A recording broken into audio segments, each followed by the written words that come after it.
நண்பர்கள் அனைவருக்கும் KVK3 அஸ்ட்ராலஜரின் காலை வணக்கம். இப்போ IPL 2025 பொறுத்த வரைக்கும் என்னால் வீடியோ எல்லா மேட்சுக்கும் வீடியோ பதிவு பண்ண முடியல. அதுக்கான காரணம் நான் ஒரு 2-3வது வீடியோவிலே ஃபஸ்ட்டு ஸ்டார்டிங்லேயே சொல்லிட்டேன். இப்போ பார்த்தீங்கன்னா 17வது மேட்ச்சு CSK வெர்சஸ் DC. இதில் ஃபஸ்ட்டு பேட்டிங் பண்ணுற டீம் வின் பண்ணிடும் அப்படின்னு சொல்லியிருந்தேன். அதே மாதிரி DC வின் பண்ணிடுச்சு, CSK லாஸ் ஆயிடுச்சு. என்ன அப்படின்னா, நான் முதல்ல வீடியோ போடும்போது அந்த வருஷம் CSK கப்பு வாங்குச்சு 2023 அப்படின்னு நினைக்கிறேன். அதுதான் எனக்கு நல்ல பேர் வாங்கி கொடுத்துச்சு, நல்லா பிக்கப் ஆகி போய்கிட்டு இருக்கு. அந்த டீமு இந்த வருஷம் பார்த்திங்கன்னா ரொம்ப அடி வாங்குது. அப்படிங்கிறப்ப கொஞ்சம் மனசு கஷ்டமாக தான் இருக்குது. என்ன காரணம் அப்படின்னா, எல்லாமே கிரக நிலைகள் தான். இந்த கிரக நிலைகள் மாறும்போது ஒரு மனிதனுக்கு எப்படி ஒரு நேரம் சந்தோஷமாக இருப்பேன், ஒரு நேரம் சங்கடப்படுற மாதிரியான சம்பவங்கள் நடக்கும், அந்த மாதிரியான சூழ்நிலை வருமோ அதே மாதிரி பிளேயர்ஸ் எல்லா பேருமே 10 டீமில் உள்ள எல்லா பிளேயர்ஸும் இந்தியன் பிளேயர்ஸாக இருக்கட்டும் அல்லது ஃபாரின் பிளேயர்ஸாக இருக்கட்டும் எல்லாருமே நல்ல திறமையானவங்க தான். அவங்களுடைய ஜாதக பலன்படி, அன்னைக்கு நட்சத்திரப்படி, அன்னைக்கு லக்னப்படி, விளையாடக்கூடிய இடத்துடைய ராசிப்படி அவங்களுடைய பலன் மாறிக்கிட்டே வருது. இது இன்னும் சொல்ல போனோம் அப்படின்னா, இப்போ பாயிண்ட் டேபிளில் 10 டீம்லையும் பாயிண்ட் டேபிளில் பார்த்தீங்கன்னா நல்லா விளையாடக்கூடிய போன வருஷம் அதுக்கு முதல் வருஷம் நல்லா விளாண்ட டீம் பூரா கீழே வந்துருச்சு. திரும்ப அதெல்லாம் மேலே வந்துடும். எப்போ அப்படின்னா, இன்னும் ஒரு 2-3 மேட்ச் முடிஞ்ச உடனே தன்னால் மேலே வந்துடும். அதெல்லாம் மேலே இருக்க டீம்லாம் கொஞ்சம் நம்ம கீழே இறங்க ஆரம்பிக்கும். அப்படி மாற்றங்கள்லாம் நடக்க ஆரம்பிச்சிடும். அதுவும் கிரக நிலையினுடைய நட்சத்திர அமைப்பு தான். அதனால் CSKயை பொறுத்த வரைக்கும் ஒருத்தர் நண்பர் வாட்ஸ்அப்பில் அனுப்பியிருந்தார், ரொம்ப கஷ்டமாக இருக்குது அப்படின்னு. அப்படிலாம் கிடையாது. இதை ஒரு கேமாக எடுத்துக்கணுங்க, அவ்வளோதான். அடுத்தடுத்து வரக்கூடிய யாராவது கப்பு வின் பண்ணிகிட்டே போயிட்டே இருக்கட்டும், அவ்வளோதான். அதைத்தான் நம்ம சொல்ல முடியும். ஒரு வருஷம் பெஸ்ட்டாக விளாடும்போது நம்ம எப்படி சந்தோஷப்படுறோமோ அதே மாதிரி கொஞ்சம் சரியில்லாமல் ப்ளே பண்ணும்போதும் நம்ம அதை பெருசாக எடுத்துக்கிடக்கூடாது. அதே மாதிரி இன்னொரு விஷயம் என்ன அப்படின்னா, நான் இதில் வீடியோ பதிவு பண்ணாத மேட்ச்சுக்கு வாட்ஸ்அப்பில் ரிசல்ட்டு கேட்குறீங்க. அது மாதிரி தயவு செஞ்சு கேட்காதீங்க. அந்த லைனை விட்டதுக்கப்புறம் அந்த அரை மணி நேரத்தில் ஒரு எவ்வளோ SMS மெசேஜ் வருதுன்னே கண்டுபிடிக்க முடியல. அது என்னது, நான் எனக்கு ஜாதகம் பார்க்க யாரும் கேட்குறாங்களா இல்லை வேறு என்ன போய் பார்த்தா பூராமே ரிசல்ட்டு தான் கேட்குறீங்க. அந்த மாதிரி தொந்தரவு பண்ணாதீங்க. இனிமேல் அந்த மாதிரி வந்துச்சுனாக்கா உங்கள் நம்பர் நான் பிளாக்லேயே பண்ணுற மாதிரி இருக்கும். அதே மாதிரி டெலிகிராமில் கேட்குறீங்க, அது ரொம்ப இல்லை, ஒருத்தர் 2 பேர் எப்பாவது கேட்குறீங்க, அதோட பெருசாக தெரியல. ஆனால் வாட்ஸ்அப்பில் கேட்குறீங்க, அந்த மாதிரி தயவு செஞ்சு கேட்காதீங்க. நான் வீடியோ பதிவு பண்ண முடிஞ்சால் நான் கட்டாயம் பதிவு பண்ணிடுவேன். அதை கரெக்டாக புரிஞ்சுக்கிறேங்க.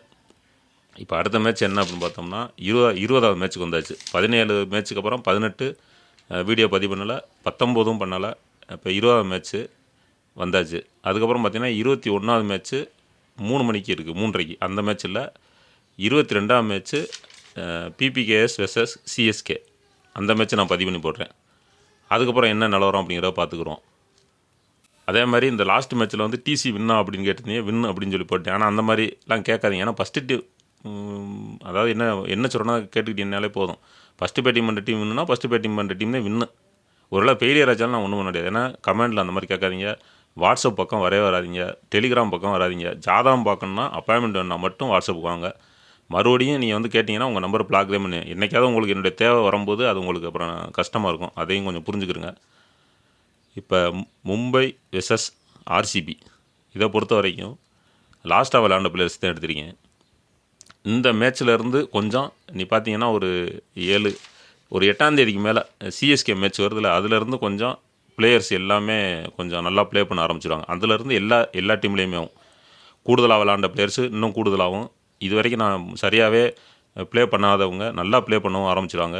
எப்போ 8ஆம் தேதிக்கு அப்புறம் 8/4/25க்கு அப்புறம் அந்த ஒரு 10 மேட்ச்சு 12 மேட்ச்சு வேறு மாதிரி போகும் ரிசல்ட்டு. அதனால் அதுலேயுமே என்னால் முடிஞ்ச அளவுக்கு நான் ரிசல்ட்டு தர்றேன். அப்படி தராத மேட்ச்சு ஒன்றும் பண்ண முடியாது. அதை நீங்கள் கரெக்டாக புரிஞ்சுக்கிறங்க. இப்போ மும்பையை பொறுத்த வரைக்கும் W Jacks, R Rickelton, N Dhir, S Yadav, T Varma, H Pandya, M Santner, RA Bawa, T Boult, A Kumar, D Chahar, V Puthur இவங்கெல்லாம் லாஸ்ட்டாக விளாண்ட பிளேயர்ஸு. இந்த டீம் கேப்டன் H பாண்டியா. RCBயை பொறுத்த வரைக்கும் R படிட்டார், அவருடைய தலைமையில் P Salt, V Kohli, T Padikkal, L Livingstone, J Sharma, K Pandya, T David, B Kumar, J Hazlewood, Y Dayal, R Salam இவங்கெல்லாம் லாஸ்ட்டாக விளாண்ட பிளேயர்ஸ். இப்போ MI ஃபஸ்ட்டு பேட்டிங் பண்ணி RCB பில்லிமன்னா நான் 13 பிளேயர்ஸ் எடுத்திருக்கேன் இந்த தடவை. ஏன்னா அந்த இம்பேக்ட் பிளேயர் உள்ளே வந்ததுனால எடுக்கிற மாதிரி ஆயிடுச்சு. இருந்தாலும் நீங்கள் பிச் ரிப்போர்ட்டை பார்த்து அதுக்கு தகுந்த மாதிரி சேஞ்ச் பண்ணிக்கிறங்க. இப்போ எம்ஐயை பொறுத்த வரைக்கும் ஃபஸ்ட்டு பேட்டிங் பண்ணால் W Jacks, R Rickelton, T Varma, H Pandya, M Santner, D Chahar இவங்களை எடுத்துக்கலாம். ஆர்சிபியை பொறுத்த வரைக்கும் V Kohli, D Padikkal, R Patidar, J Sharma, K Pandya, B Kumar, Y Dayal இவங்களை எடுத்துக்கலாம். மொத்தம் 13 பேர் சொல்லியிருக்கேன். இதை எதுவும் சேஞ்சஸ் ஆகுதா என்னங்கிறது தெரில, அது எப்படின்னு பார்த்துக்கிறங்க. இப்போ மும்பை ஃபஸ்ட்டு பேட்டிங் பண்ணி பெங்களூர் ஃபீல்டிங் பண்ணால் மேட்ச் க்ளோஸாக போகும். ஆனால் வின் பண்ணக்கூடிய டீம் வந்து ஃபீல்டிங் டீம் வின் பண்ணிடும், அதாவது ஆர்சிபி வின் பண்ணிடும். இப்போ ஆர்சிபி ஃபஸ்ட்டு பேட்டிங் பண்ணி மும்பை எம்ஐ ஃபீல்டிங் பண்ணால் யார் யாருக்கு நல்லாயிருக்குன்னு பார்த்தோம்னா R Patidar, L Livingstone, K Pandya, T David, B Kumar, அதுக்கப்புறம் ஜே ஆஸ்லேவுட், ஆர் சலாம் அவங்கள எடுத்துக்கலாம். எம்ஐ ஃபீல்டிங் பண்ணும்போது W Jacks, N Dhir, S Yadav, H Pandya, T Boult, V Puthur இவங்களை எடுத்துக்கலாம். இதுலேயும் 13 பேர் சொல்லியிருக்கேன். இப்போ அதில் பெஸ்ட்டு பிளேயர்ஸ் யார் அப்படின்னு பார்த்தோம்னா 2 டீம்லேயும் மும்பையை பொறுத்த வரைக்கும் டபிள்யூ ஜாக்கு இந்த தடவை நல்லா ப்ளே பண்ணுறதுக்கான வாய்ப்புகள் இருக்கும். ஒன்றும் பவுலிங்கும் பண்ணுவார், ரன் எடுக்கிற மாதிரி ஒரு அமைப்பு இருக்கும். அதுக்கப்புறம் பார்த்தோம்னா 2வது ஹெச் பாண்டியா, அவங்க 2 பேர் தான். மும்பையை பொறுத்த வரைக்கும் இவங்க 2 பேரும். ஆர்சிபியை பொறுத்த வரைக்கும் R Patidar, K Pandya, B Kumar இவங்க 3 பேரும். அப்போ மொத்தம் 5 பேர் தான் எடுக்க முடியுது. ஏன்னா அந்த கிரக நிலையில் அப்படி தான் இருக்குது. எதை நம்பியும் நம்ம வந்து தைரியமாக சொல்ல முடியல. இந்த 5 பேர் கன்ஃபார்மாக நல்லா பாயிண்ட் எடுக்கக்கூடிய பிளேயர்ஸாக இருப்பாங்க அப்படிங்கிற மாதிரி எடுத்துக்கிறங்க. இப்போ ஆர்சிபி ஃபஸ்ட்டு பேட்டிங் பண்ணால் எந்த டீம் வின் பண்ணும் அப்படின்னு பார்த்தோம்னாலும் மும்பை வின் பண்ணுறதுக்கான வாய்ப்பு அப்படியே மாறிடும். அப்போ ஃபீல்டிங் டீம் தான் வின் பண்ண போகுது அப்படிங்கிற மாதிரி எடுத்துக்கிறங்க. இருந்தாலும் எம்ஐ ஃபஸ்ட்டு பேட்டிங் பண்ணால் மேட்ச் க்ளோஸாக போகும். அதாவது இப்போ எம்ஐ வந்து நல்ல ஸ்கோர் வந்துடும் அப்படின்னு வச்சுக்கிறங்க. அப்போ ஆர்சிபி ஃபீல்டிங் பண்ணும்போது அடுத்தடுத்து விக்கெட் விழுற மாதிரி இருக்கும். அதுக்கப்புறம் பார்த்தீங்கன்னா ஸ்கோர் வந்துடும். இப்போ மேட்ச் க்ளோஸாக போகும். அதே இது ஆர்சிபி ஃபஸ்ட்டு பேட்டிங் பண்ணி மும்பை ஃபீல்டிங் பண்ணால் ஆர்சிபி சைடும் அதே மாதிரியான ஒரு அமைப்பில் இருக்குது. ஏன்னா ஆர்சிபி கேப்டனும் வலுவாக தான் இருக்குது. அப்படிங்கப்போ இந்த மேட்சை பொறுத்த வரைக்குமே யார் ஃபஸ்ட்டு பேட்டிங் பண்ணாலும் மேட்ச் க்ளோஸாக போகிறதுக்கான வாய்ப்புகள் தான் இருக்குது. இருந்தாலும் ஃபீல்டிங் டீம் வின் அப்படிங்கிற மாதிரி எடுத்துக்கிறங்க. இப்போ பெஸ்ட்டு பிளேயர்ஸ் சொல்லியாச்சு, நல்லா 13 பிளேயர்ஸ் சொல்லியாச்சு. மும்பையில் 13 பேர், ஆர்சிபியில் 13 பேர் சொல்லியாச்சு.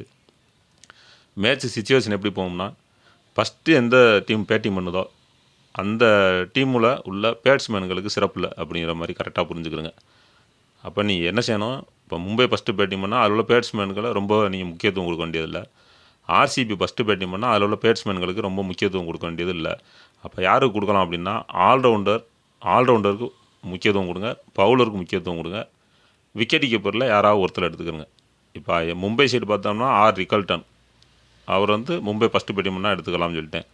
அதே அது ஆர்சிபி ஃபீல்டிங் பண்ணும்போது விக்கெட் கீப்பரே வரல. அதே இது ஆர்சிபி ஃபஸ்ட்டு ஃபீல்டிங் பண்ணும்போது ஜே சர்மா வரார். அப்போ இவங்க 2 பேர் தான் wicket keeper. Mumbai first batting பண்ணால் ஆர் ரிக்கல்டனும் ஜே சர்மா இவங்க 2 பேருமே விக்கெட் கீப்பராக வர்றாங்க. அதே இது ஆர்சிபி ஃபஸ்ட்டு பேட்டிங் பண்ணி மும்பை ஃபீல்டிங் பண்ணால்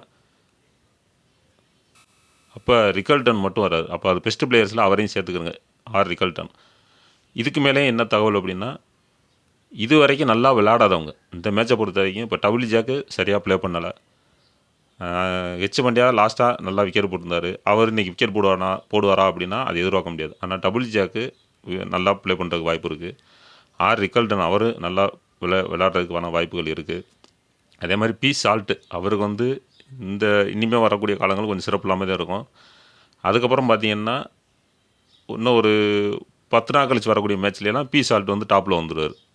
அது வரைக்கும் இந்த 10 நாளைக்குள்ள ஆர்சிபி ஏதாவது பேட்டிங் பண்ணால் அவரை கொஞ்சம் பார்த்து வச்சுக்கிறங்க. அதுக்கப்புறம் வேணால் 10 நாளைக்கு அப்புறம் ஆர்சிபி ப்ளே பண்ணுற மேட்ச்லாம் அவர் நல்லா ப்ளே பண்ண ஆரம்பிச்சிடுவார். இது மாதிரியான சின்ன சின்ன சேஞ்சஸ் தான். இப்போ யார் பேட்டிங் பண்ணாலும் மேட்ச் க்ளோஸாக போகும் அப்படிங்கிறதுனால ஆல்ரவுண்டருக்கு முக்கியத்துவம் கொடுங்க. அதாவது விக்கெட் ப்ளஸ் ரன் எடுக்கிற மாதிரியான பிளேயர்ஸுக்கு முக்கியத்துவம் கொடுங்க. பவுலர்ஸு முடிஞ்ச அளவுக்கு 2 பக்கமே கொஞ்சம் அதிகமாக எடுத்துக்கிறங்க. இந்த பக்கம் மும்பை சைடு 3 பேர் போட்டிங்கன்னா ஆர்சிபி சைடு 3 பேர் போடுங்க, 6 பேர். ஆல்ரவுண்டரில் ஒரு 3 பேர் நல்லா விளையாடக்கூடிய பிளேயர்ஸ் ஒரு 3 பேர் போட்டால் போதும். பேட்ஸ்மேனில் 1 இல்லை 2 பேர், ஒரு ஆள் போட்டால் போதும். ஒருவேளை நீங்கள் விக்கெட் கீப்பரில் ஒரு ஆள் தான் போடுற மாதிரி டாஸ் நான் சொல்லிக்கலாம். அது மாதிரி டாஸ் வின் பண்ணோன்னே எந்த டீம் ஃபஸ்ட்டு பேட்டிங் பண்ணணும் பாருங்கள். 2 விக்கெட் கீப்பர் வர மாதிரி தான் 2 பேரை போடுங்க. ஒரு விக்கெட் கீப்பர் உள்ள மாதிரியான டீம் ஃபஸ்ட்டு ப்ளே பண்ணுது அப்படின்னா 1 போட்டுட்டு பேட்ஸ்மேனில் யாராவது ஒரு 2 பேரோ ஒரு ஆளை போட்டு பவுலர் ஆல்ரவுண்டரில் அதிகமாக போட்டுக்கிறங்க. இதில் அதிகமான பாயிண்ட் எடுக்கக்கூடிய பிளேயர்ஸ் எதில் வருவாங்க அப்படின்னா ஆல்ரவுண்டரில் வர்றதுக்கான வாய்ப்புகள் தான் இருக்குது இன்றைக்கி கிரக நிலையில் பொறுத்த வரைக்கும். ஏன்னா இன்றைக்கி நட்சத்திரம் ஆயிலிய நட்சத்திரம். இன்றைக்கி அப்படிங்கிறது 7ஆம் தேதி இரவு, அதாவது திங்கக்கிழமை. அப்போ அந்த மாதிரி வரும்போது ஆல்ரவுண்டருக்கு முக்கியத்துவம் கொடுக்கலாம். விக்கெட் ப்ளஸ் ரன் எடுக்கிற மாதிரியான ஒரு அமைப்பில் ஆல்ரவுண்டரில் கேப்டனும் பவுலரில் விசியும் போட்டுக்கிறலாம். அப்படி இல்லை அப்படின்னாக்க ஆல்ரவுண்டரில் கேப்டனும் இதில் விக்கெட் கீப்பரில் விசி அந்த மாதிரி போட்டுக்கிறங்க. அடுத்த மேட்ச் வந்து சிஎஸ்கே மேட்ச் தான், அதாவது செவ்வாய்க்கிழமை நடக்கக்கூடிய மேட்ச்சு, செவ்வாய்க்கிழமை இரவு நடக்கக்கூடிய மேட்ச்சு, பஞ்சாபுக்கும் சென்னைக்கும் நடக்கக்கூடிய மேட்ச்சு. அதுதான் அடுத்த வீடியோ வரும். அதுக்கடுத்த வீடியோ வந்து புதன் வியாழன் வராது, வெள்ளிக்கிழமை வீடியோ வரும், சனி ஞாயிறு வராது. அடுத்து திங்கக்கிழமை என்ன அப்படிங்கிற பார்த்துக்குறோம். தேங்க்யூ.